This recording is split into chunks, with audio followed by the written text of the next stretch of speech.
Okay, as co-founder of Soul Samurai Women's Kickboxing, what is your approach to teaching women, and why are you teaching women?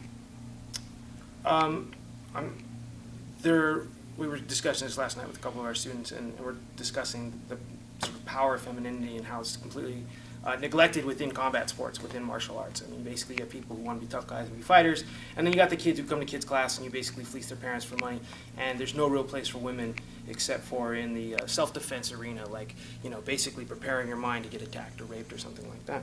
Well, the beauty of martial arts is far beyond that. Self-defense is an important part, but empowering yourself as a soul and as a spirit is far more.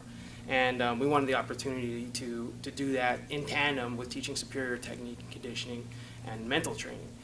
And we were discussing again yesterday about what the purpose of martial arts is, and I told him a story that I'll tell you now, that my first martial arts teacher, basically the thesis that he gave us. At the end of class, this kung fu class, we'd all have to stand with these iron rings. They all weighed about 2-3 pounds apiece, and we'd wear up to 4 or 8 of them on our arms. We'd do all our forms with them. At the end, we'd have to stick our arms out, and we'd have to just wait while this Chinese dude just spoke to us. We couldn't do this iron cross for forever. And he would come around and he'd say some philosophical things. One day, he comes in and he says, and we're dripping sweat, we're tired, we're done, you know what I mean? We're not thinking, and he says, why is it that you do martial arts? And no one wants to answer this question wrong, right? Because this is the guy, this is the Sifu, this is the master, right? So no one says anything. And I'm thinking in my own mind, am I doing it? Wait, it's because I want to defend myself? Wait, no, it's part of it because I want to be strong, because I want to be a tough guy, because I want to be like someone in the movies. And while I'm thinking of all this stuff in my head, he says, the reason that you do martial arts is because you want to be exceptional. That's the reason that you do what you do. And I thought to myself, well, that's a pretty good answer. And that's what I think, it's to be exceptional.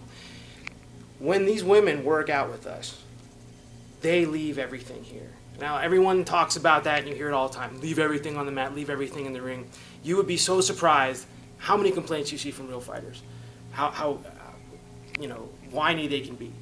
These women don't whine. They just put out and put out, put out.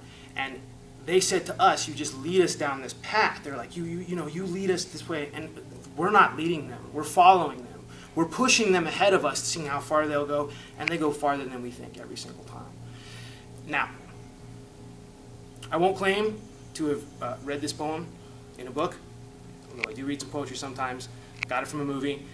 Watched G.I. Jane, strangely appropriate for women kickboxing. The drill sergeant comes in, and he starts repeating this D.H. Lawrence poem. And I used to repeat this to myself when I was jumping rope, because I just needed something to go through my head. It got stuck over and over again.